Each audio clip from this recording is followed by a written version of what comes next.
what we now have evidence for is that health coaching can lift people out of depression and anxiety because it gives people a way forward to engage their desire to fight for their lives. Hello, I'm Karen Mellers. Hello there, I'm Dr. Rosy Daniel. You've just tuned in to Alive and Loving It, and we're here to help you bring joy and energy back to your life.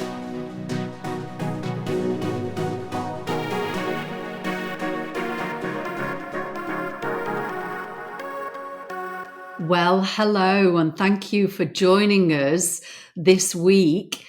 We didn't know we were going to be doing this episode when we started season 1, but something very exciting has happened in the last 12 weeks that we just couldn't wait to tell you about. It's important. It's important for Rosy. It's important for the profession. It's important for people with cancer, and it's important for health coaches.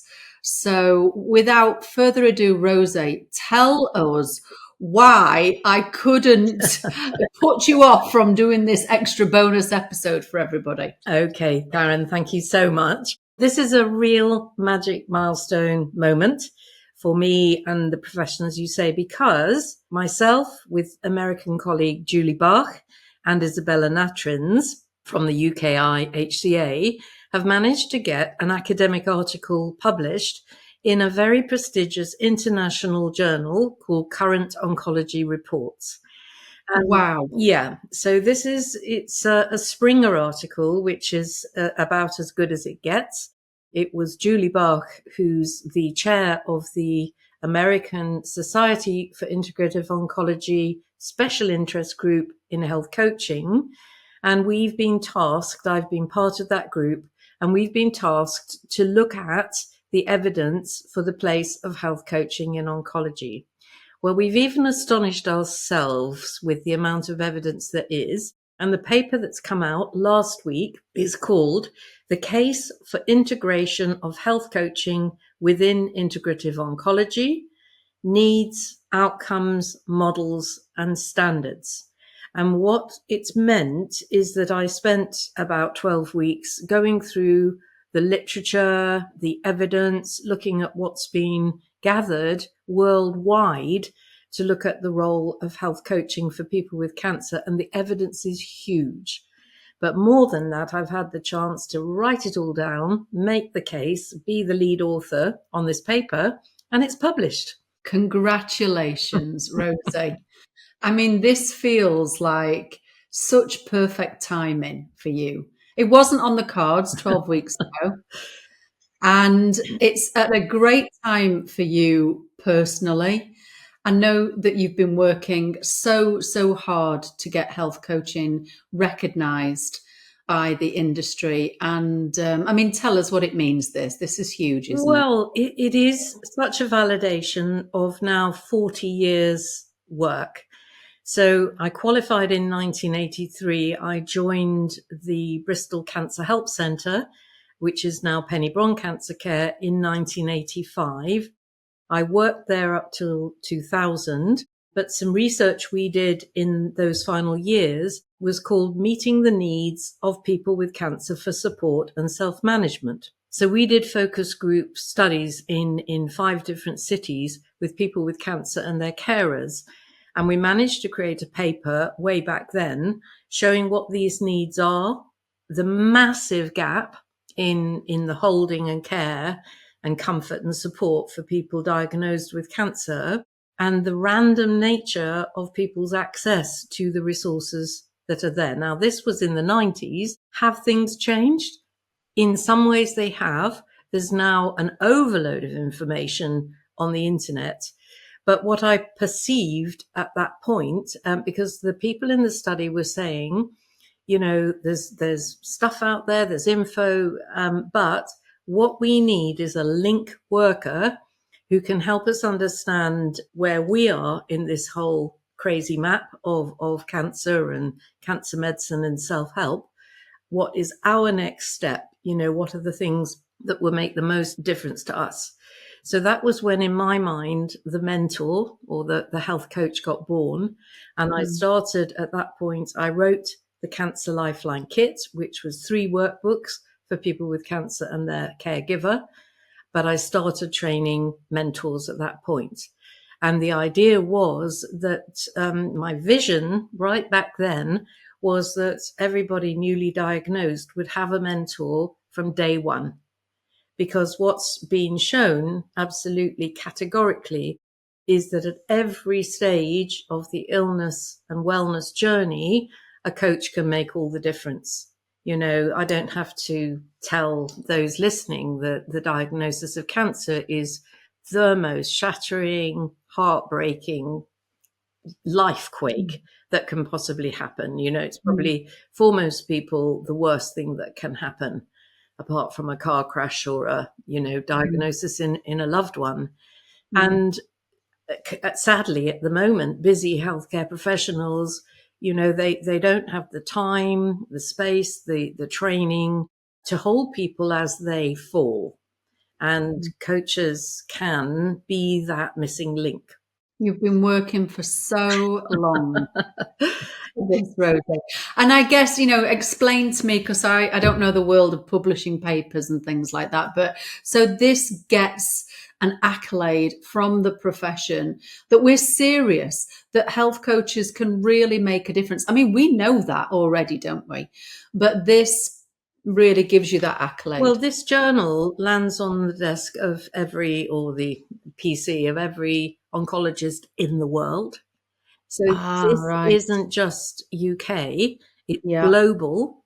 And it means that it gives a springboard for, you know, we've made the case for saying that, well, I'll explain in detail all the things that the paper has shown, but it means there's a real doorway opening. There's a portal, you know, for coaches now to move forward into this space and really make a difference for people diagnosed with cancer. And we've heard already through the podcast the stories of people who were given the right support at the right moment to listen to themselves, to be authentic in their choices, to mount, you know, to actually use it as a wake-up call to start a whole new life, you know, based on what will give the most happiness and joy and fulfillment and love. So it feels big. It feels like a real milestone. And incredible timing as well, that the podcast starts and then the paper comes as well. How did it come about? Because you've done it in collaboration with people, haven't you? Yes, and in very short order. The other thing personally that's so magical about it is that, as you know, this summer I turned 70.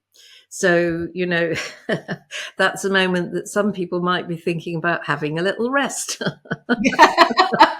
Well, I know you're calling it refirement, not retirement. Well, if the universe is having any thoughts of that, you know, the universe has gone, hello, Dr. Daniel, you know, because what you have done and what your beautiful mentors are doing is really needed.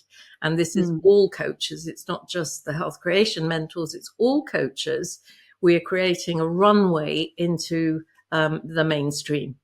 Yeah, it's actually the new health system is here and it's now. Yes, exactly.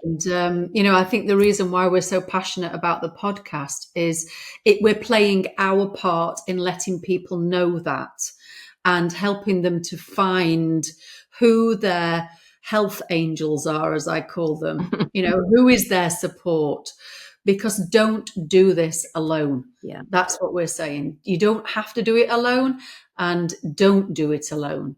So, yeah, tell me about the collaboration and where it came from, because it seems like it's been really quick. You know, it's really, really quick, and some sleepless nights, I can assure you. But in America, there is a group called SIO, the Society for Integrative Oncology. They've been going for about 30 years. They've been looking at the evidence for all of the things that we helped to pioneer at the Bristol Cancer Help Centre. So the role of all the complementary therapies, the exercise, the breathing, even looking at the role of mushrooms, psilocybin, for people in deep depression and facing existential angst. They've been looking at the microbiome and what they're now calling prehabilitation before chemo. So treating it a bit as if you're about to go and climb Mount Kilimanjaro and actually get fit for chemo. So none of this kind of, oh, lie down, have a rest. No, actually they're getting people HIT training to get ready for chemo and getting much better outcomes. So SIO has been going along for 30 years.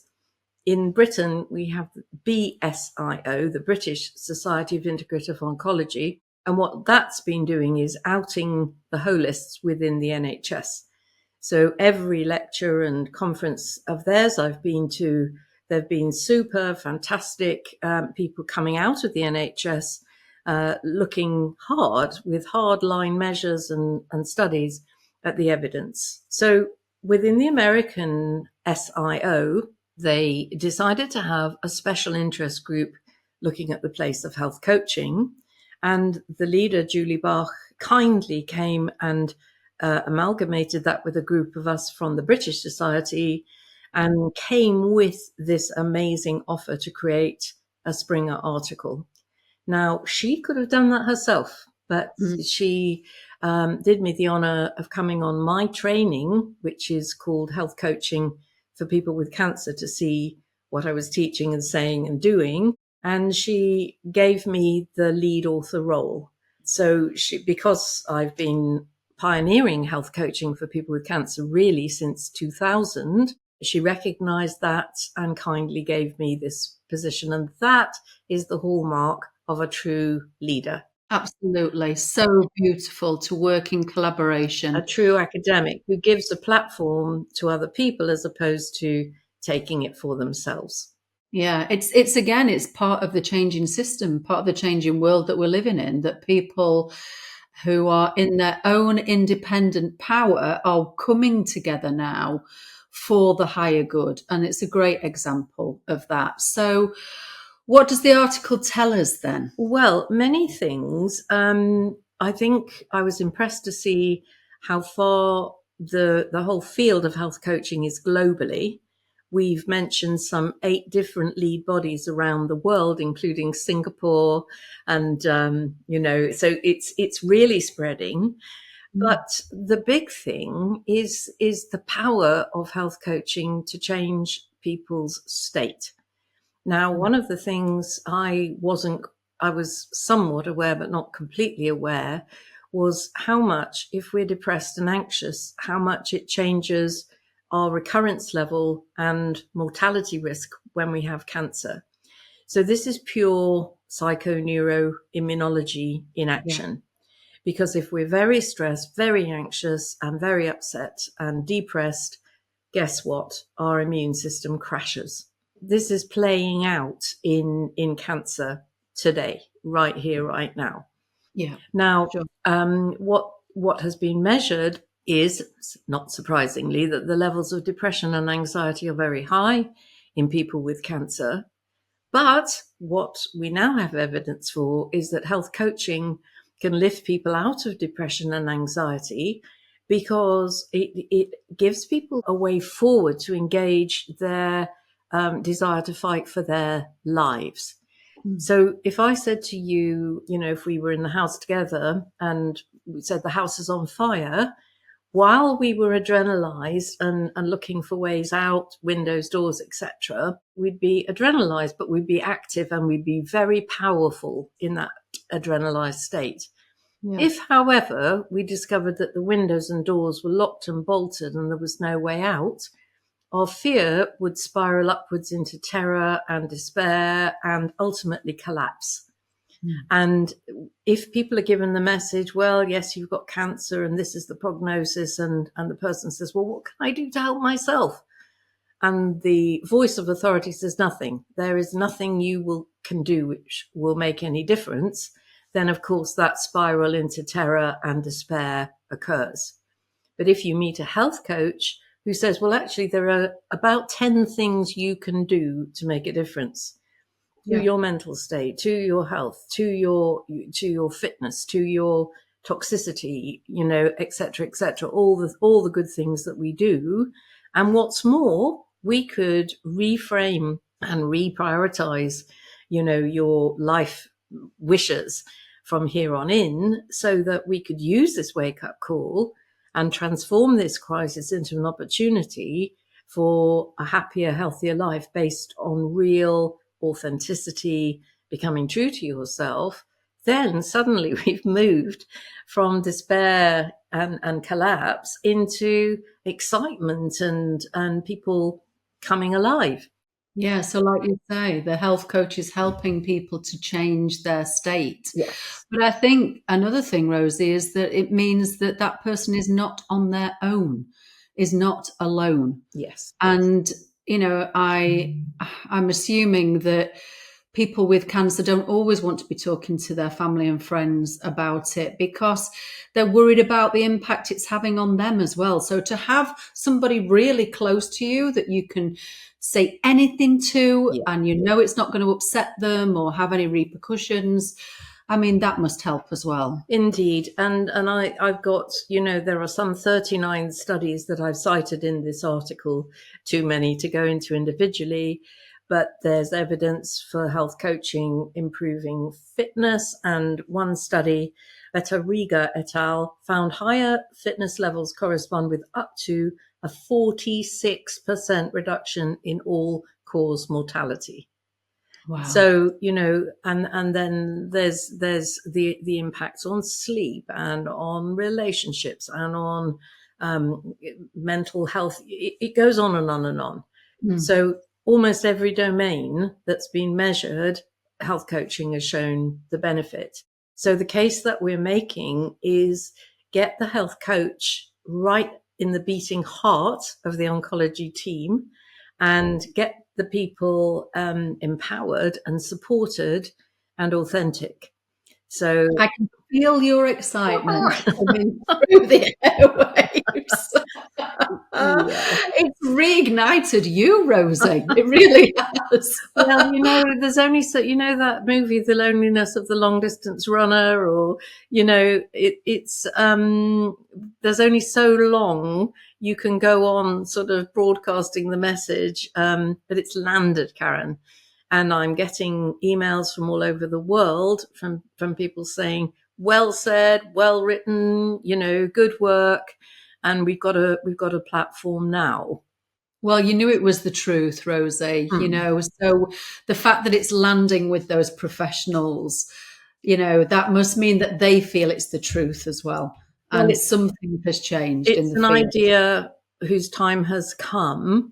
And I really want to get the help of everybody listening to take this paper to your oncologist, if you have one, to nurses or friends in the medical profession, to your GP.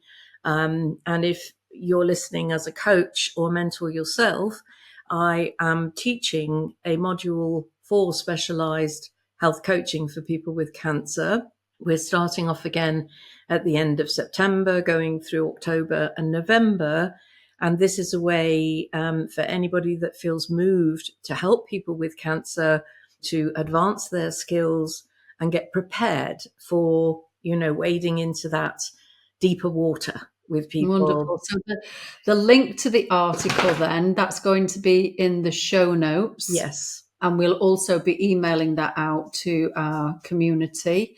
And if somebody is interested in doing the training, they should they can do it through the Alive and Loving It. Well, the simple thing is just support@healthcreation.co.uk. Just to say, I'd like to do the cancer coaching module, and then I will get all the details to you. I'm weaving that together with my dear colleague Julie in the States, who's bringing in a very interesting and fresh approach from all that's going on in that landscape, which is huge and fascinating.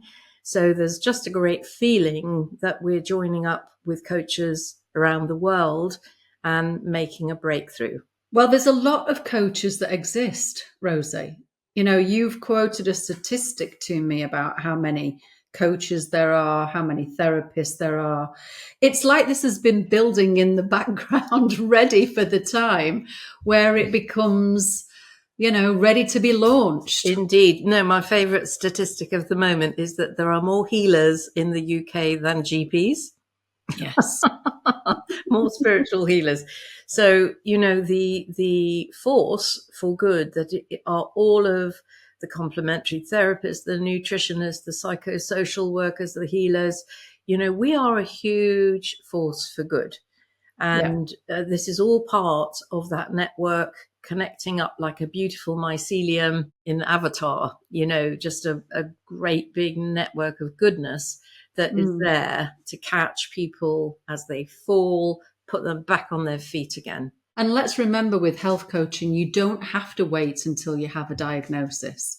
If you're aware that you're starting to not be as healthy as you think you could be, or you're ready to be proactive, health coaches can help you start with health creating behavior rather than disease creating behavior. Yeah. So bite the bullet. Don't wait for when you've got a diagnosis. Change your life now. This is, of course, the great big hope of health creation, the gauntlet that I threw down to myself 20 years ago, which is, why wait?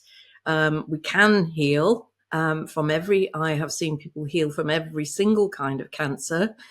But let's not wait. Let's not wait till we get diabetes or a heart attack or a cancer to wake up and, live with the energy and vitality that is our birthright.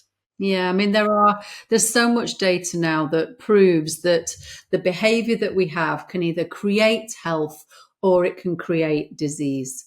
And, it used to be when I was little, you felt ill, you went to a doctor and you got diagnosed. And then over time, there's all the screening that goes on to try and catch it early.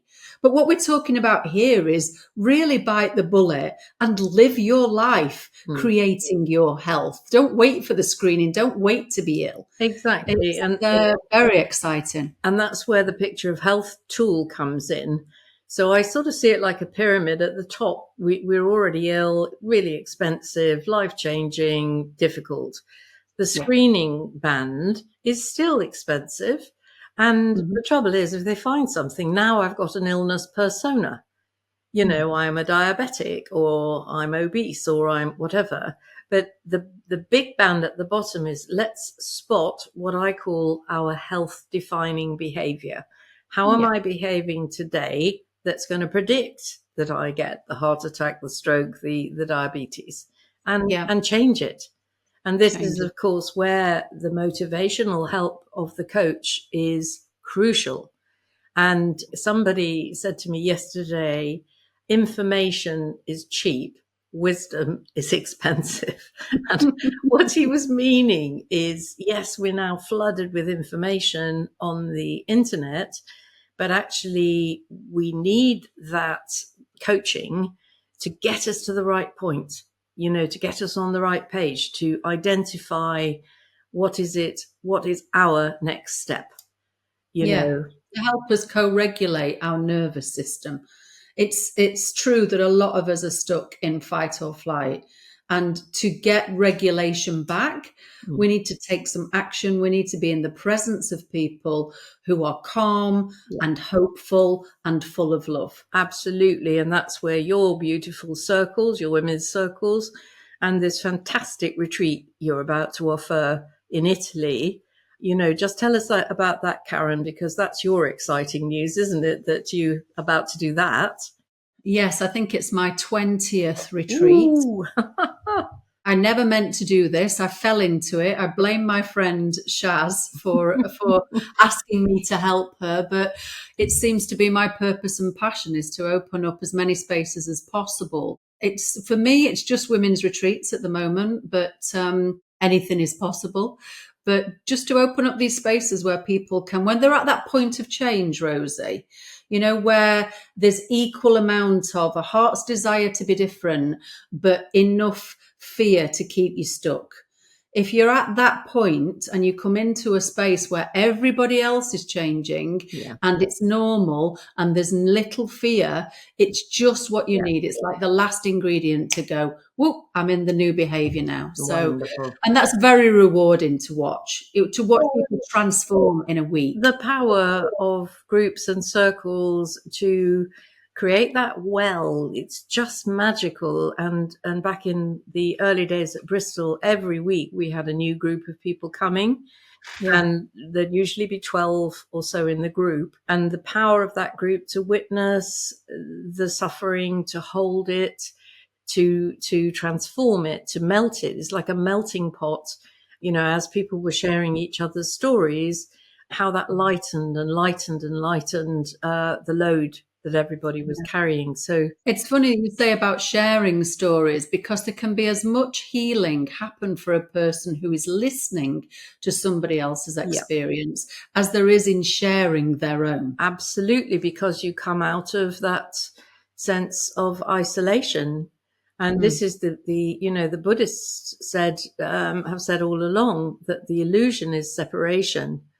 And when we come into circle, because we join with the consciousness of all those other people, we come out of that illusion of separation into that field of connection, and it's magical. So if anybody quickening as well, it's really exciting.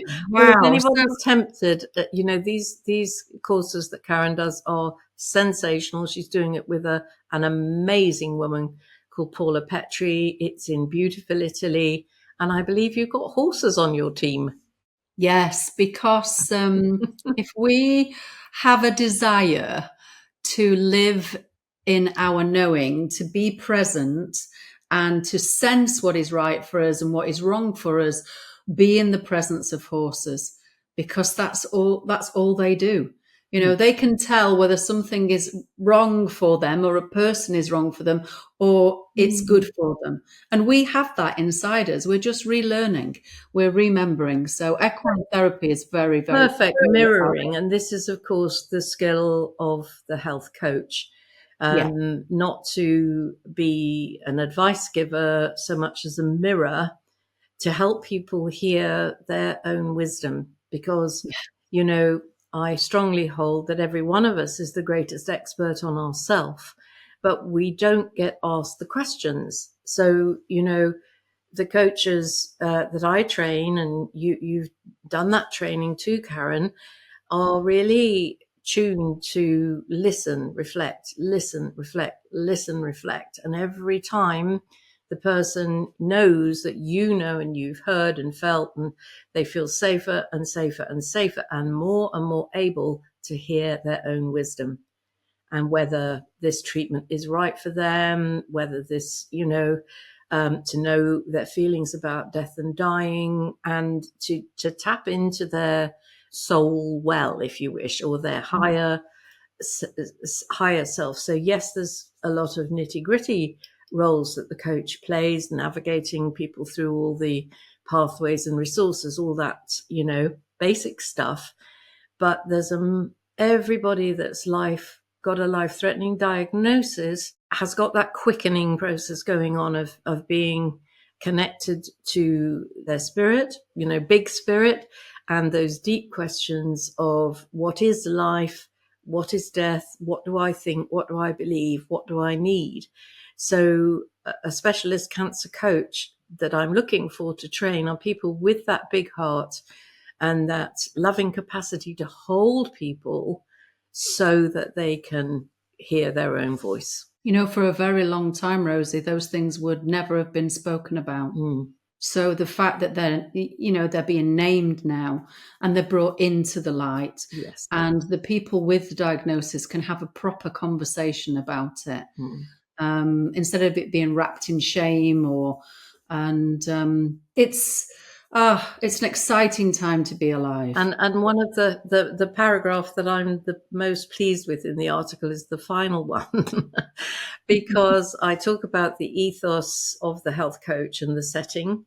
And I've actually managed to put in there, that some coaches in medical settings are all about adherence to treatments and dealing with side effects and symptoms, whereas others that are working in healing centers and complementary scenarios hold this possibility that our own behavior can actually make a difference to our health and well-being, and that creates hope, and that once we have hope, we are living again. And, you know, just to finish off, Penny Bron, great friend and inspiratrice, said a most marvelous thing, because we were being accused in the early days of giving people false hope. And Penny said famously, hope is not a promise.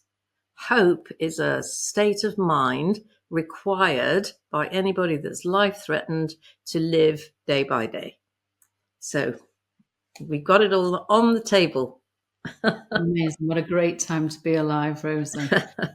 Oh, thank you so much for your dedication, your commitment, the hard work that you still put in.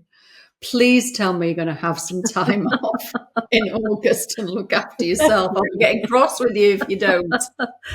Definitely. But it has refired me. I feel very heartened and rewarded and inspired that this work is now, that we've got this platform. So again, we will send out the link to the study in the notes that come out on the day of this episode. So that will come in an email. We'll also send the link to the training for anybody who feels called to come on board and become a specialist cancer coach. But I just really want to acknowledge my colleagues, Julie Bach in the States, Isabella Natrins, head of UKIHCA in the UK, for making this possible, and for you for giving me this opportunity, Karen, to send this message forward. Absolute pleasure, love. Thank you, Karen.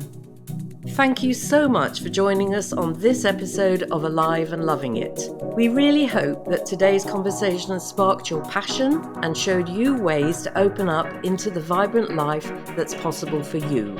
Absolutely, Rosy. I mean, we do have to remember that transformation begins with love, and that is self-love, love for others, and love for our beautiful planet.